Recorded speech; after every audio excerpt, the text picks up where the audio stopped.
집회 시작합니다. 그거 끄세요. 계시록 이제 5번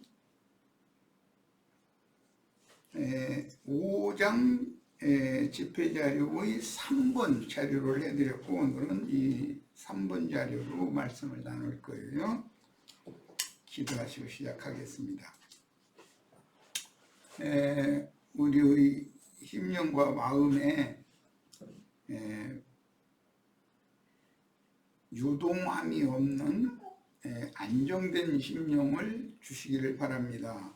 또 오늘 말씀을 들을 때 안정된 심령 가운데에서 진리를 옳게 분별하는 지혜와 계시의 영이 되시는 주님이 함께 하셔서 듣는 말씀이 자신의 믿음으로 화합될 수 있도록 복을 내시기를 바랍니다. 형제 자매님들의 심령과 마음에 주님의 은혜가 충만히 임재하시기를 주의 이름으로 기도합니다. 아멘, 아멘. 자, 계시록 5장 본문 강해의 자료 3번 자료로 같이 말씀 나눕니다. 계시록 5장 6절부터 들어갑니다. 내가 또 보니 보좌와 네 생물과 장로들 사이에 어린 양이 섰는데 일찍 죽임을 당한 것 같더라. 이 계시록에 나오는 이 말씀은 창세기 3장 21절에 아담 부부를 위하여 짐승을 죽여서 가죽옷을 해서 입혀주신 말씀에서부터 시작이 되는 거예요. 이제 계시록 13장 8절에는 창세로부터 죽임을 당하신 하나님의 어린 양의 생명책에 그 이름이 농명된 자들만 구원에 들어가는 이야기가 나와요. 자, 7뿔과 뿔은 능력을 말한다는 이 말씀드렸어요. 7 눈이 있으니 눈은 계시 를 이제 이상을 깨닫는 거, 그러니까 마음눈이라는 표현이에요. 있으니 여기서 말하는 7 눈은 7 교회의 사자들, 7 별들, 등불이라고도 표현을 했어요. 그러니까 이들은 주님 앞에서 지혜와 계시의 영을 받아서 전도자로 양무리를 인도하는 직분을 받은 자들을 상징적으로 하는 말이에요. 이 눈은 온 땅에 보내심을 받은 하나님의 7 영이더라. 이 7 영은 7 별이라고도 했고 7 등불이라고도 했고 7 뿔이라고도 했어요. 자, 스가랴 3장 9절에서 이 말씀이 인용이 됐기 때문에 같이 봅니다. 만군의 여호와가 말하노라. 내가 너 여호수아 앞에 세운 돌을 보라. 한 돌에, 여기 한이라는 관사가 붙어 있는 이 돌은 그리스도의 신비를 의미하는 말이에요. 한 돌에 7 눈이 있느니라. 그리스도의 신비 속에는 7 교회의 사자들이 이미 함께 있다, 그런 말이에요. 내가 새길 것을 새기며 이 땅의 죄악을 하루에 제하리라 그랬는데, 그리스도의 신비에 새길 것을 새긴다는 말은 하나님의 율법을 영과 생명의 법으로, 아론 반차의 율법을 멜기세덱 반차의 그리스도 율법으로 새겨주신다. 영과 생명의 새 말씀으로 기록해 주신다, 그런 뜻이에요. 신비에 새기되 아들에게 이 땅의 죄악을 하루에 제하는 권능의 새 법은 새 말씀이에요. 새 영이고 곧 그리스도 율법인 생명의 성령의 법을 아버지께서 아들에게 주실 것이다, 그런 예언이에요. 이 예언은 예레미야 31장에서 이게 이미 나온 말이에요. 그런데 구약 성경은 전반적으로 하나님의 말씀을 메시아로 보내실 하나님의 아들 예수 그리스도에게 그 말씀을 맡길 것이다, 라는 것이 계속 예언이 된 거예요.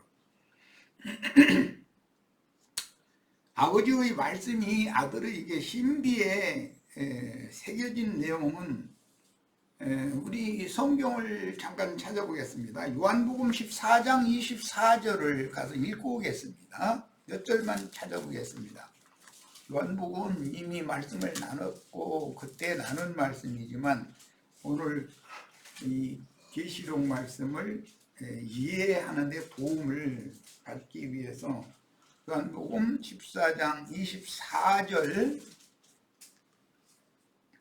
읽습니다. 나를 사랑하지 아니하는 자는 내 말을 지키지 아니하나니 너희가 듣는 말은 내 말이 아니요 나를 보내신 아버지의 말씀이니라 이렇게 표현을 하셨어요. 자, 16장 12절로 13절도 보겠습니다. 기왕 폈으니까 16장 12절 13절 내가 아직도 너희에게 이를 것이 많으나 제자들 보고 마지막 유언으로 남기는 말이에요. 지금은 인자 예수께서 제자들에게 모든 말씀을 다 하실 수가 없다는 거예요. 왜 그러느냐? 너희가 감당하지 못하리라. 그러나 진리의 성령이 오시면 그가 너희를 모든 진리 가운데로 인도하시리니 그가 스스로 말하지 않고 오직 들은 것을 말하며 아버지의 말씀은 아들에게 맡겼고 아들은 그 영께 들려주신 거예요.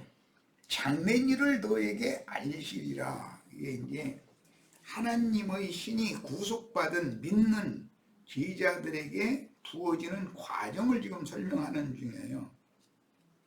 이번에는 요한복음 17장 8절을 한번 읽겠습니다. 나는 아버지께서 내게 주신 말씀들을 그들에게 제자들에게 주었사오며 그들은 이것을 받고 제자들은 아버지의 말씀을 받아가지고 오신 인자 예수의 말을 받아들였다 그 말이에요. 내가 아버지께로부터 나온 줄을 참으로 아오며 아버지께서 나를 보내신 줄도 믿었사옵나이다 이랬어요. 이것이 예레미야 31장 말씀을 받아서 또 예언한 스가랴 3장 9절 예언인데 한 볼에 7눈이 있고 그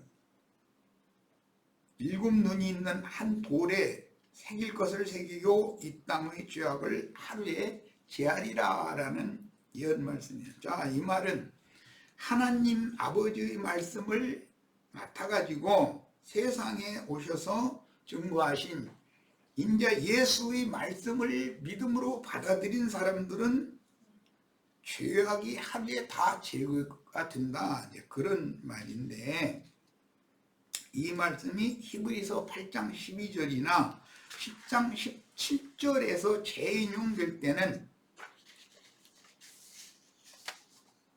내가 새 법을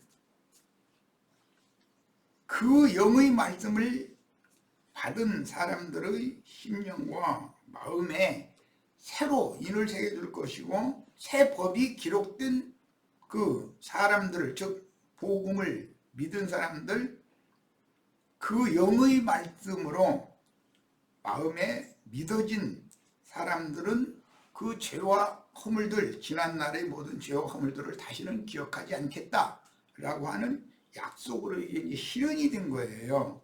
이 과정을 잘 아셔야 돼요. 태초부터 스스로 계신 말씀이신 아버지께서 말씀이 육신이 되어 세상에 오셔서 구속을 이룬 후에 살려주는 영으로 제자들에게 먼저 초실절 율법을 이루기 위해서 부활의 날 저녁에 생명을 주는 영으로 임하셨고 그 후로 오순절 때 이제 50일이 지나서 초실절 이후 50일이 지나서 오순절 때 다시 모든 육체들에게 내 신을 부어주겠다고 하셨던 말씀을 실현하는 역사가 이제 일어났는데, 다락방에 있던 주님의 제자들 120명에게 그 영이 부어졌어요. 그들을 대표하는 12사도들이, 베드로와 11사도가 예루살렘 성전에 절기를 지키러, 율법 제도에 따라서 절기를 지키러 모인 유대교인들과 유대교회에 입교한 이방인들에게 전도를 하는 거예요. 그래서 거기에서 얻어진 사람들을 통해서 예루살렘 교회를 세우게 됐어요. 자, 그런데 다락방에 모인 자들은 주님의 몸된 교회인 것이고, 예루살렘 사람의 손으로 지은 성전에 모이는 사람들은 주님의 교회가 이제 세속교계, 유대교로 다시 돌아간 자들의 모임이다. 거기를 떠나지, 유대교를 완전히 떠나지 않은 사람들이다. 이런 그 과정에 대해서 명확한 이해를 하셔야 됩니다. 그래야 계시록을 지금 이해할 수가 있으니까 말씀드린 거예요. 충분히 이해했을 거라고 믿고 나갑니다. 계시록 1장 4절 이노코를 봅니다. 요한은 아시아에 있는 7 교회에 편지하노니 이제도 계시고 전에도 계시고 장차 오실 이와 그 보좌 앞에 7 영과, 이렇게 표현을 했어요. 7 영이라고 하는 것은 예언에 따라서 한 돌에 7 눈이 있는데, 그것은 온 땅에 보내심을 받은 하나님 7 영이다 라고 이미 예언이 된 말씀이에요. 자, 계시록 3장 1절에 또 봅니다. 4대 교회의 사자에게 편지하기를 하나님의 7 영과 7 별을 가진 이가 가라사대, 이 7 별은 7 교회의 사자들이라고 이미 설명이 되어 있었죠. 계시록에는 내가 네 행위를 아노니 네가 살았다 하는 이름은 가졌으나 죽은 자로다. 그러니까 7 별은 7 교회의 사자들인데, 그들은 아들의 이름으로 보내신 성령이 교회들에게 하시는 말씀을 맡은 그리스도의 종들이다, 그런 말이에요. 자, 계시록 4장 5절, 보좌로부터 번개와 음성과 뇌성이 나고 보좌 앞에 7 등불 켠 것이 있으니, 이 등불이라고 하는 것은 이미 하나님의 7 등대의 그 등불들로 상징된 이 등불이라고 하는 것은 7 영, 7 눈들에 대한 예표인 것이 구약성경에 계속 반복해서 나왔던 거예요. 7 등불 켠 것이 있으니 이는 하나님의 7 영이라. 그러니까 7 등대는 7 교회인데 7 교회의 사자들은 등불이 된다, 그런 말이에요. 자, 하나님 아버지는 구속의 비밀을 그 아들에게 주셨고, 아들은 인자 예수를 말한 거예요. 제자들에게 주셨으며, 그 영께서는 그러니까 하나님의 아들 예수 그리스도와 두 번째 난 그리스도 예수에 대해서 이해를 잘 하셔야 되겠어요. 예수는 2번 낳는 거예요. 먼저는 여자로 말미암아 낳고, 그 다음에는 하나님의 성령께서 직접 낳는 거예요. 부활로 말미암아 난 걸 말한 거예요. 자, 그 영께서는 인자의 말씀에 감추어진 비밀의 계시들을 정확하게 해석하여 열린 작은 책의 말씀으로 다시 주시고, 많은 물에 나가서, 음녀가 앉은 많은 물에 나가라는 거예요. 물에 나가서 다시 증언하라고 파송을 하시는데, 이것이 계시록 10장에 나오는 말이에요. 자, 여기에서 율법의 법정용어로서 증언을 할 자는 2이나 3이 증언을 하도록 율법에 정해졌는데, 자, 이 말씀을 오해를 하면 오늘날 어떤 자칭 나는 그러라 하는 자들이 나와서 자기와 또 누구와 두 증인이고 한 사람 더 할 수 있다. 또 한 사람 더 이렇게 미혹을 해가지고 자기 말을 그냥 받아들이면 두세 증인이 되는 거다. 이런 식으로. 근데 그건 완전히 마귀의 사자들이 하는 거짓말이에요. 태초부터 스스로 계신 하나님 자신은 그분의 말씀을 맡겨서 세상에 보내실 인자 예수에 대해서 증거하시는 거예요. 말씀은 누구를 증거한다고요? 이 모든 성경은 예수에 대해서 증거하는 거예요. 자, 예수는 누구에 대해서 증거해요? 아버지를 증거하는 거예요. 그러니까 아버지와 아들이 두 증인이 되겠죠, 당연히. 그런데 두 증인만이 증거를 하는 게 아니라 세 증인이 증언을 해서 확증을 하도록 해놨기 때문에 그 영이 증거를 하면 아버지와 아들의 그 상호 증언을 그 영이 확증을 해준다, 이런 말이에요. 그런 뜻이지, 내가 한 증인이고 너도 한 증인하고 그 다음에 또 누구 만만한 사람 있으면 너까지 해서 셋이 증인입니다, 이런 소리 하는 것은 그건 완전히 마귀 자식이 하는 소리인 거예요. 아버지는 아들을 증거하고 아들은 아버지를 증거하며 그 영은 그 아들 예수 그리스도와 함께 계시는 아버지를 함께 증거를 하는 거예요. 확증해 주는 거예요. 이런 문제에 관해서 명확한 이해를 하시기를 바라요. 하나님은 하나님 자신이나 스스로를 증거할 수 있는 것이지 사람한테 증거를 받아야 하나님이 되는 건 아니잖아요. 그건 인간이 무슨 두 증인이 세 증인이 이런 소리를 자꾸, 그런 사람들이 뭐냐, 주님이 예언한 대로 나는 그러라 하는 자들이 특징이 이런 거단 말이야. 이런 거에 대해서 절대 속으시면 안 되겠어요.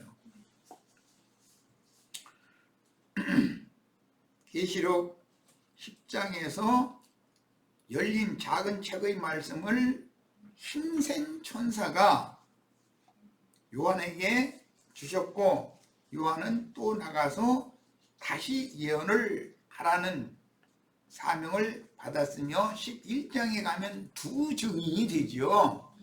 그러면 요한이 어떻게 두 증인이 되겠어요? 한 사람인데. 요한 속에 살아계신 아버지와 아들이 증인이고 아버지와 아들의 증거를 성령이 확증을 해서 확실하게 증거해 주는 것을 말하는 거예요. 그러니까 사람을 어떤 증인이라고 세우면 안 맞는 거예요. 다시 말씀드리지만 하나님을 증거하는 증거라는 것은 하나님 자신이나 어떤 사람들에게 그 영을 보내서 하나님 마음속에 감춰있는 비밀의 계시들을 열어서, 비밀의 경륜을 열어서 보여주시고 들려주시는 것인데, 그래야 계시는 하나님이나 하는 것이지 하나님에 대해서는 인간이 어떻게 하나님을 계시한단 말이에요. 그게 말이 맞는 소리겠어요. 이런 기본 원리를 잘 이해를 하시기를 바라고, 계시록 22장 17절에는 누구든지 목마른 자는 다 와서 값없이 생명수를 받으라고 이제 초대를 해요. 그것은 성령과 교회가, 성령과 신부가 말씀하시는 것이란 말이에요. 이런 원리를 알아야 되겠어요. 이런 것 보고 교계에서는 신학적으로 사형리 원리다 이제 이래가지고 신론, 그리스도론, 성령론, 교회론 이래가지고 론을 가르쳐요. 그 조직신학이죠. 조직신학 배운다는 게 사실은 그 사형리 법칙 그거 배우는 거잖아요. 근데 그 말이 아니단 말이에요.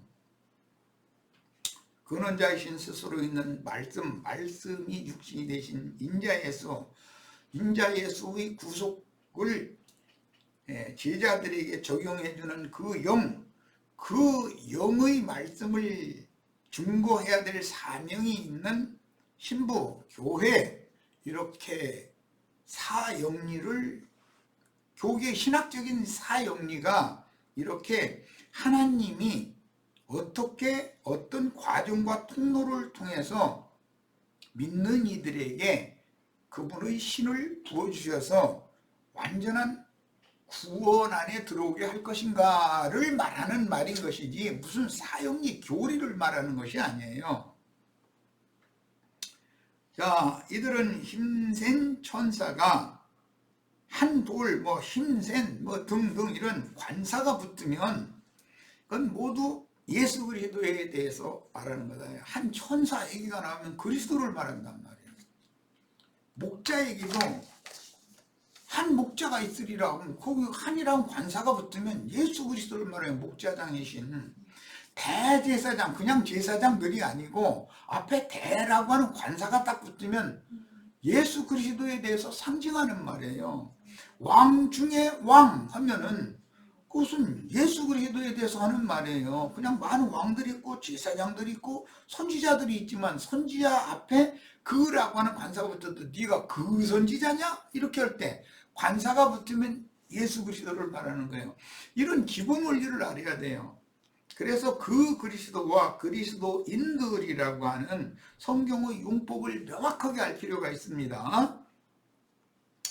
자, 이들은 힘센 천사가 요한에게 맡기신 작은 책 말씀들인 예리한 검을 전수받아서 그 사역을 수행한 충성스러운 주님의 증인들이며, 증인들은 당세의 기득권자들인 짐승들에게 박해를 당하고 순교하여 그 동무종들의 수를 채우게 되는데, 그 수가 차면 구원 얻을 이방인의 때를 종결하는 이방인의 충만한 수가 또 채워지게 마련이에요. 어린 양이 보좌와 네 생물과 장로들 사이에 선 모습은 하늘 성전의 지성소, 즉 하나님의 영광 앞에 보인 그리스도와 24 장로와 네 생물이라는 뜻으로서 주와 합하여 한 영이 된 구속받은 성도들이 그 인도자들과 함께 하나님의 영광 앞에 모인 모습입니다. 이것이 위에 있는 예루살렘 하늘에 앉혀진 자들의 영광의, 즉 하나님의 영광에 참여한 자들의 교회를 보면 하늘 보좌 앞에 모인 온전케 된 의인의 영들의 그 모임에 우리가 참여하는 것에 대해서 계시를 볼 수 있다, 그런 말이에요. 요즘에 우리 이제 에베소서 말씀을 나누기 시작했는데, 교회를 모르면 구원받은 사람이 아니에요.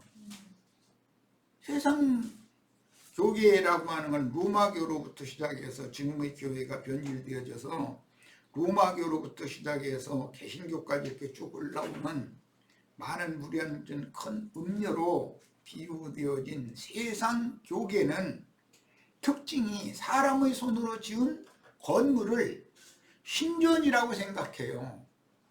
그래서 심지어 그게 교회라고 그러잖아요. 무슨 교회 이렇게 간판 붙이잖아요. 주님의 교회가 사람의 손으로 지어놓고 거기다 간판 붙여놓겠어요? 우리는 순복음교회 다닌다, 우리는 무슨 장로교회 다닌다, 그런 자랑 하겠어요? 그런 게 어디가 있어.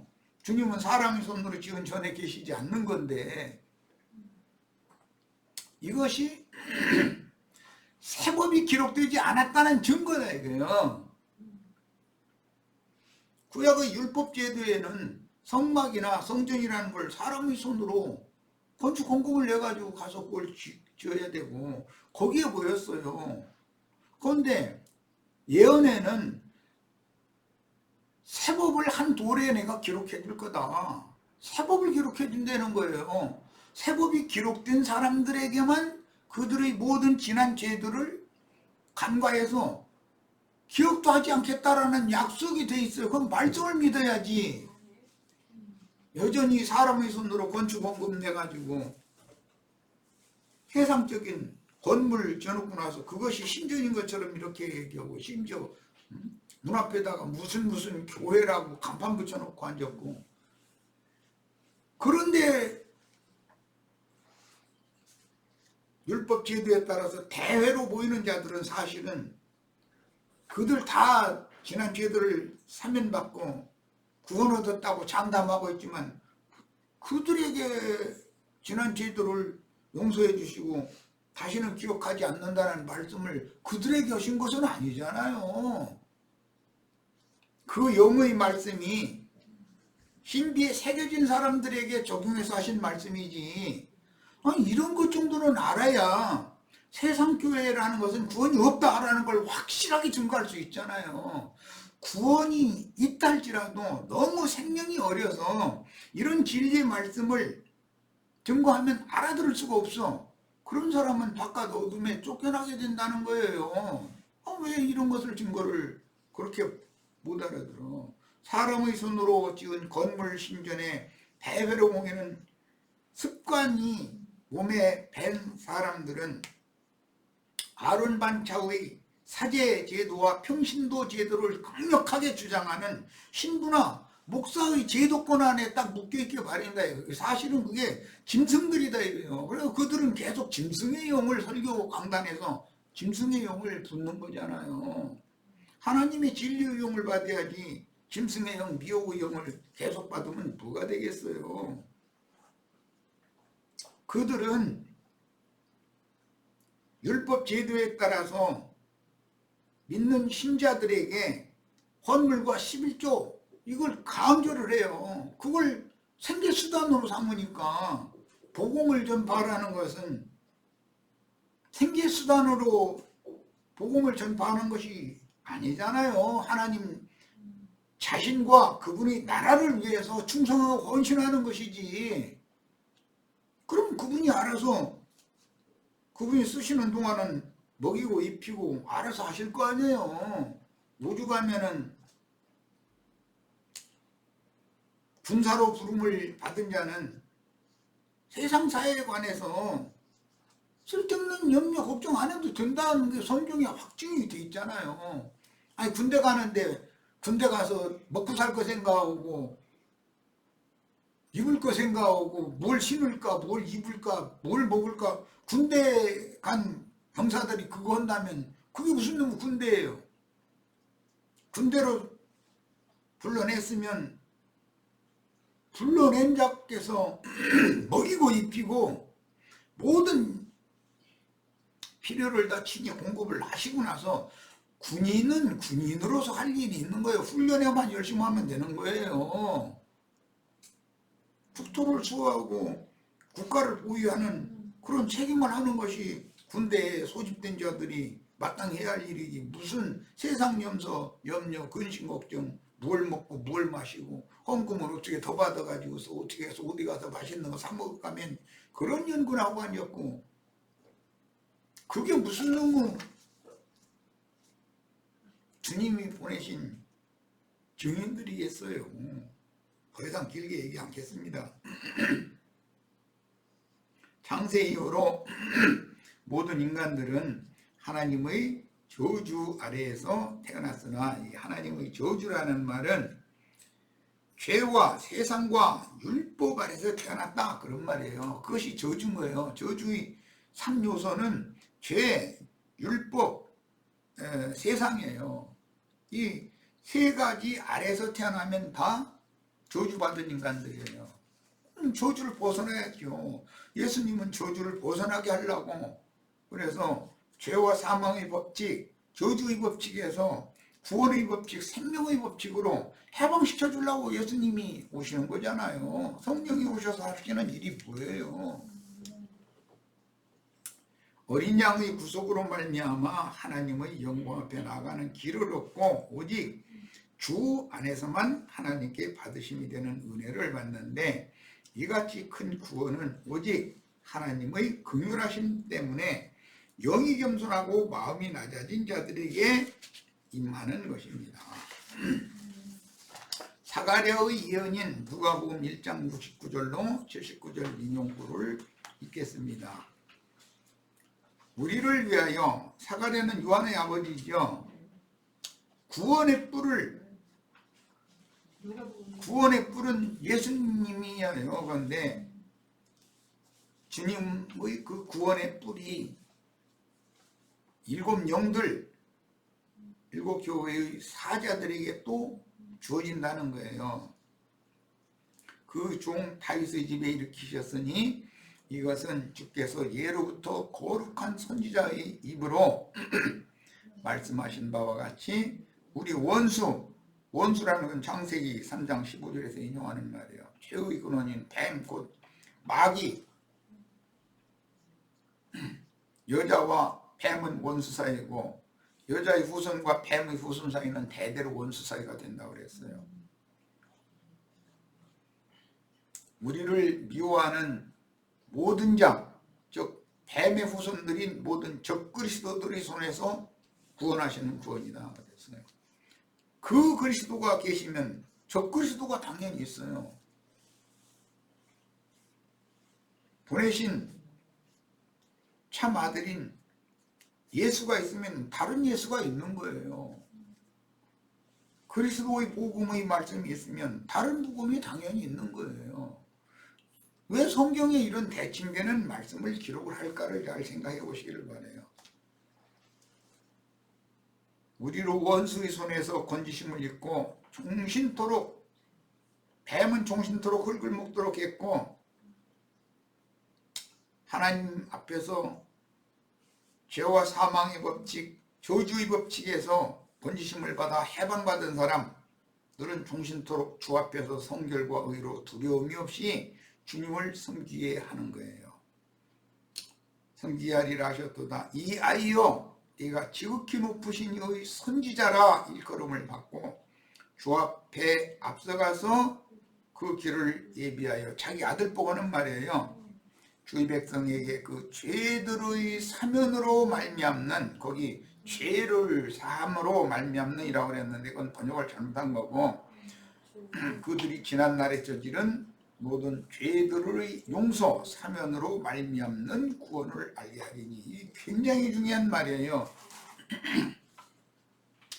사람은 율법의 행위나 율법의 의로 구원을 얻는 게 아니라 죄들의 사면으로 말미암아서 구원을 얻어요. 자, 죄들의 사면으로 얻는 구원이라는 것은 한 돌에 7 눈이 있는데 여호와께서 그 7 눈들에게 새길 것을 새긴다는 거예요. 그래서 그들을 보내가지고 하루에 온 세상 모든 사람들이 저지른 모든 죄악을 하루에 다 제거하는 새 법을 새겨서 보낸다는 거예요. 자, 오늘 우리가 그 영의 말씀으로 보내심을 받으면 우리가 해야 될 사명이 뭔가를 아셔야 돼. 모든 인간들이 지난날 저지른 모든 죄들의 사면을 해주는 권세와 능력이 예수 그리스도께 주어졌고, 예수 그리스도는 7 별들, 주님의 제자들, 7 교회의 사자들, 7 눈들에게 또 맡겼고요. 그들이 나가서 또 전파를 해서 사람들이 회개하고 예수 그리스도를 주와 그리스도로 영접하는 사람들은 지난날 저지른 모든 죄들을 용서받을 뿐 아니라 다시는 기억하지 않는다고 하는 확실한 약속이 그들에게 적용이 되는 거예요. 이것은 하나님의 말씀의 약속 때문에 구원을 얻는 것이고 이것이 믿어져야 돼요. 그런데 깨닫지도 못하는데 무슨 계절을 믿겠어요? 알지도 못하는데. 이는 우리 하나님의 긍휼을 인함이라. 구원이라는 것은 하나님의 긍휼을 인하는 것이지 사람이 뭐 의를 향하고 선을 향하고 그래서 되는 게 아니다라는 거예요. 이로써 돋는 해가 위로부터 우리에게 임하여 어둠과 죽음의 그늘에 앉은 자에게 비치고 우리 발을 평강의 길로 인도하시리로다 하니라 그랬어요. 이제 사가랴가 자기 늙은 아내가 잉태한 걸 보고서 예언으로 축복한 말이에요. 유대지파의 사자 다윗의 뿌리가 하실 사역은 하나님의 백성들에게서 죄의 권세와 사망의 능력으로 역사하여 지옥불에 들어가도록 유인하던 마귀의 손에서 풀어서 저주받은 인생들에게 영광의 자유에 이르는 구원을 주시는 하나님의 일을 하는 거예요. 그게 증인들의 사명이에요. 저주 아래 있던 백성들이, 저주라는 건 이미 앞에 속인 것처럼 죄, 마귀 인격이에요. 세상, 죄인들의 정신세계예요. 그 다음에 율법의 저주, 율법 종교에 굳어져 버린 그런 상태에 있는 사람들의 영과 정신세계에서 생명의 성령의 법으로, 새법이에요. 새 법으로 풀어서 완전한 참 자유를 주는 거예요. 그러니까 죄에서 벗어나고 세상에서 벗어나고 율법의 저주에서 벗어나는 것이 진짜로 하나님이 주시는 구원이다, 그런 말이에요. 저주 아래 있던 모든 백성이 마귀 권세에 잡혀 스스로는 구원을 이룰 수가 없으므로 구원자 예수 그리스도의 구속, 곧 지난 죄들의 사면으로 말미암는 구원을 알리는 은혜의 때, 이것을 신년이라고 그러죠. 은혜의 때가 임하였다는 것을 온 땅에 선포하기 위하여 주님 앞서 길을 예비하는 사역자가 보내심을 받았는데, 그가 곧 당시의 제사장이던 사가랴의 아들 요한이었습니다. 지금 사가랴가 잉태된, 자신의 아내의 태에 잉태된 요한에 대해서 예언하는 말씀을 읽었어요. 저주 아래에 있던 무리가 구원을 받는 것은 죄들의, 지난 죄들의 사면으로 말미암는 구원인 것이지, 또 구원이라는 것은 하나님의 긍휼을 인한 것이지 사람의 선행이나 사람의 의로운 행위나 율법 제도를 다 지킨 그런 율법 행위에 따라서 구원을 얻는 것이 절대 아니라는 거예요. 이것을 믿음의 법이다 그러고, 그리고 새법이다 그래요. 유대지파의 사자 다윗의 뿌리가 하실 사역은 하나님의 백성들에게서 죄의 권세와 사망의 능력으로 역사하여 지옥불에 들어가도록 유인하던 마귀의 손에서 풀어, 마귀의 손에서 푼다는 것은 죄와 세상과 율법의 저주에서 풀어주신다 이거예요. 저주받은 인생들에게 영광의 자유에 이르는 구원을 주시는 하나님의 일이었습니다. 이게 로마서 7장에서 8장으로 넘어가는 과정에 죄와 사망의 법칙에서 생명의 성령의 법으로 너희를 풀어서 자유를 주셨다. 너희는 해방받은 자다. 이렇게 설명하고 있어요. 그러면 우리가 무엇에 묶여서 종노릇을 하다가 어떻게 해방을 받는지에 대해서 알아야 되지 않냐 말이에요. 저주 아래에 있던 모든 백성들이 마귀의 권세에 잡혀 스스로는 구원을 얻거나 이룰 수가 없으므로 구원자 예수 그리스도의 구속, 곧 지난 죄들의 사면으로 말미암는 구원을 알리는 은혜의 때가 임하였다는 것을 온 땅에 선포하기 위하여 주님을 앞서서 요한이 왔고, 주님이 이것을 은혜의 해를 선포를 했고, 사도들이 성령의 감동을 받아서 다시 예언을 반복해서 오늘 우리에게까지 이 복음이 온 거예요. 저주 아래 있던 우리가 구원을 받는 것은 그 죄들을 사면해 주심으로 말미암는 구원이고, 그 구원은 하나님의 긍휼로 인한 것이다 라는 것에 대해서 오늘 확실하게 이해를 해야 합니다. 그리고 구원의 뿔은 곧 구원하시는 이의 능력인데, 뿔이라는 것은 힘, 능력을 항상 말하는 거예요. 마귀의 권세와 능력인 어둠과 사망을 이기고 물리치신 것은 곧 죄의 권세와 능력을 이긴 것이고, 마귀의 시험들을 진리의 말씀으로 물리치고 삶을 통해서 죄와 육체 율법과 세상을 이기심으로 자신의 몸으로 실현하시되 최종적으로 죽음을 정복하고 부활하여, 저주의 최종적인 결과는 죽음이니까 주님의 구원의 능력의 나타남은 부활이죠. 아버지의 영광의 일은 부활 생명, 이것을 히브리서에서는 무궁한 생명의 능력이다 이렇게 표현을 했고, 이 무궁한이라는 건 영생이다. 이거 다시는 죽음이 없는. 어린 양의 머리에 있는 7뿔은 죽음을 정복하고 부활하신 생명의 능력과 권세를 가진 주님께로부터 세상의 죄들을 사면하는 권세를 받아 영이 죽은 자들을 살리는 직무를 행할 주의 제자들과 함께 교회 시대에 동일한 사역의 일을 매 세대마다 반복해서 행하셔서 오늘 우리에게 그 사명이 주어졌어요. 자, 첫 시간 여기까지 하겠습니다.